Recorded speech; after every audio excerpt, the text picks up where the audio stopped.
When you consider the machine learning workflow, the training of the machine learning model is purely based on the experimentation. So, as we progress in today's session, we'll understand how we can track such experimentation with the help of the MLOps tool. And one such tool that we'll explore today is weights and biases.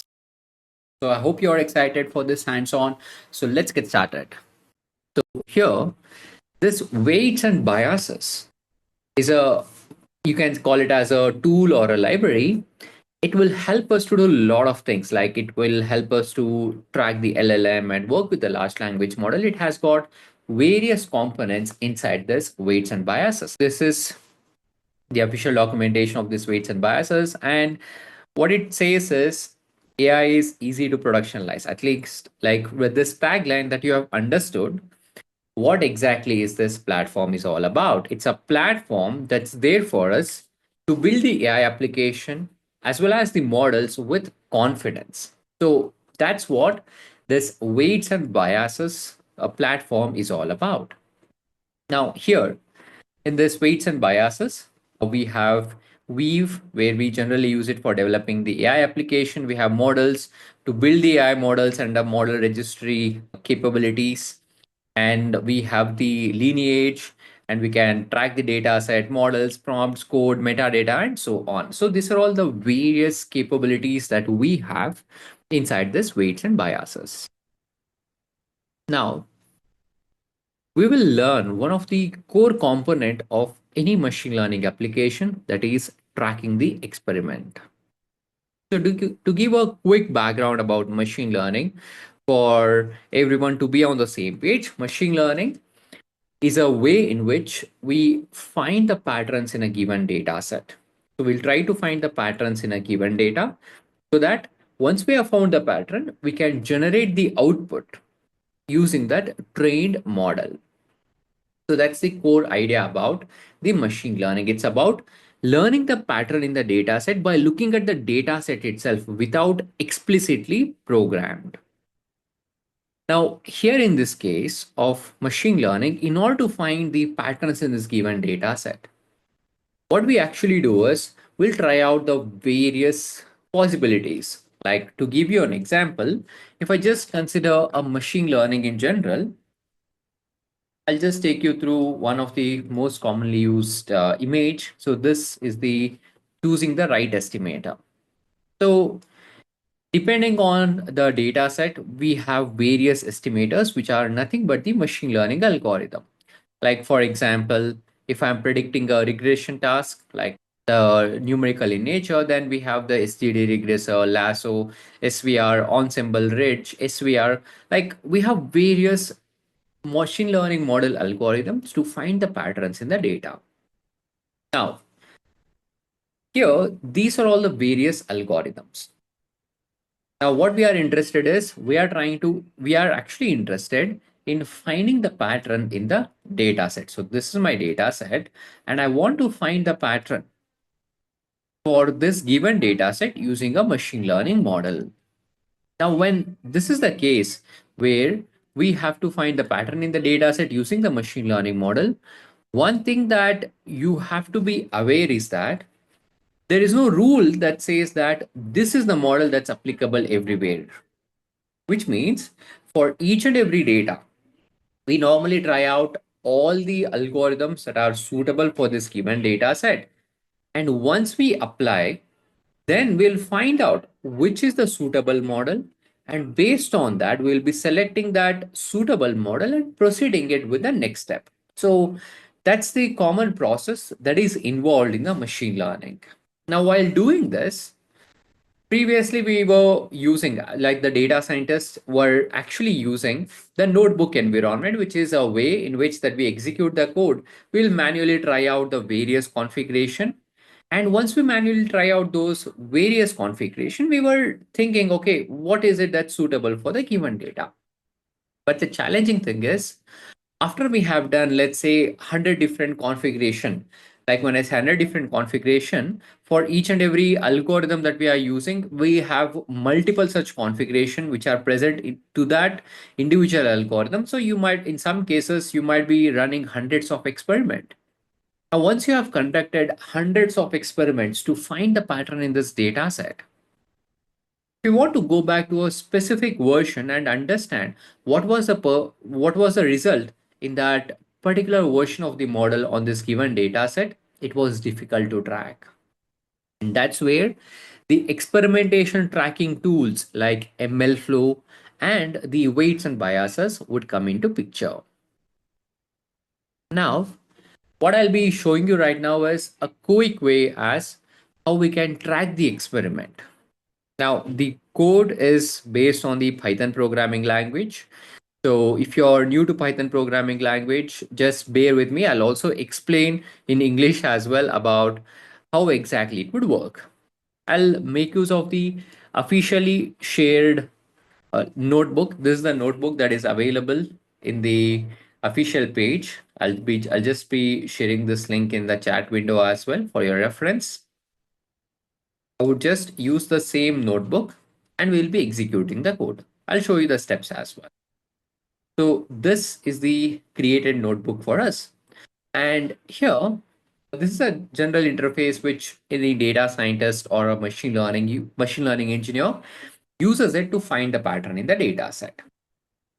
So the first thing that's happening right now is in the first line, we are actually installing the library. So this is going to install the WAND B, which is nothing but the weights and biases. So we are just installing this weights and biases library using the command of pip install WAND B. Okay. Now, once the installation is completed, in order to track such data, in order to track the experiment, so what we need to do is we need to log in to our WNB account, that is weights and bias. I'll just import the necessary libraries. Now, after the import, so over here in this weights and biases, I'll be sharing you the site link as well. This is the site link. You have to go ahead and sign up with your user address and complete the sign up process. In my case, I've already done that, so I don't have to do it again. But if you have not done that, you just have to go ahead and sign up on using the email address or the various options that's provided. Now, once you do the sign up for the user account, then you will come over here and run this third line that says as wand dot wandb dot login, which is going to log into the same. So in my case, it's already logged in because I was running it earlier. If it's not getting logged in, then in such scenario, it will just ask you for it will just ask you to click a specific link. If you use that link, it will be authorizing you. That's it, guys. It's a self-explanatory code that you'll be able to see once you execute that particular code. Now, what's happening right now is, in order for demonstrating this, here we are creating some for loop. Okay, we are running some for loop where we are calling the init method, where we are doing some initialization. Initialization is nothing but creating the object and starting some parameter so that it can be called later. Then I'll just go ahead and log some random values. Okay, when I say log, I'm just going ahead and adding some data to my logging. Okay, that's what I'm doing. I'm just adding some dummy data over here. So this is going to perform the initialization, and then like finally we are completing the mark as like when we are marking the run as finished. So we can also see the message right here. It is syncing the experiment and your project is over here. I'll just click on this project link that's provided. Let's wait. I think it's still writing in. So if I click on this link, it will take me to my, like it will actually take me to the various runs that we have conducted. So these are the 5 experiments, that is 5 epochs that we have run, and it shows the each and every run information.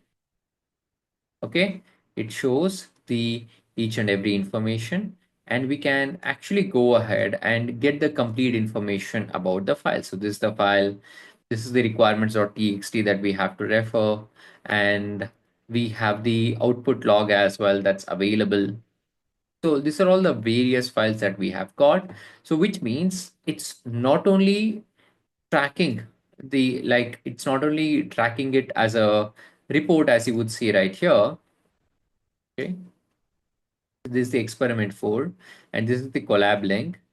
So we have the configuration parameters that has been captured, and along with that, if I go back to the runs, so we can also see the charts, how it is actually progressing.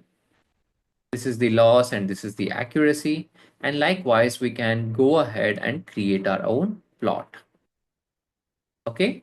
Now, yeah, they have given some more general information. See, this is how the dashboard would look like. Like we can add multiple such dashboard so that we can track the experiments that are being conducted for our machine learning models. Okay. Now, here in this case, what we have done is while doing the configuration, like whatever that you see right here, that is wandb.init. So this is the initialization step. Okay. So here in this initialization step, we have to specify the project name. And if you look at it, the project name over here is basic intro. That's the project name that has been selected. And we pass the run name. Okay, for the run name, we are calling it as experiment underscore 0, 1, 2, 3, 4, 5 and so on. And that's what we are able to see it right here under the runs. Okay, then in order to capture the metadata, we are calling it as configuration. And here in this case of the configuration, I'm making use of the configuration of learning rate. So we are setting the learning rate of 0.02. That's the learning rate that we are setting right here. Now, this is one of the learning rate or a configuration that is set by the data scientist team to check the various hyperparameter value combination and see how it works. And the architecture, this is the key value pair that is being created, where we are just calling it as CNN. CNN is just for a key value pair, which represents that, okay, I'm using a particular model architecture. And the data set is CIFAR 100. Like this is another key value pair that has been created.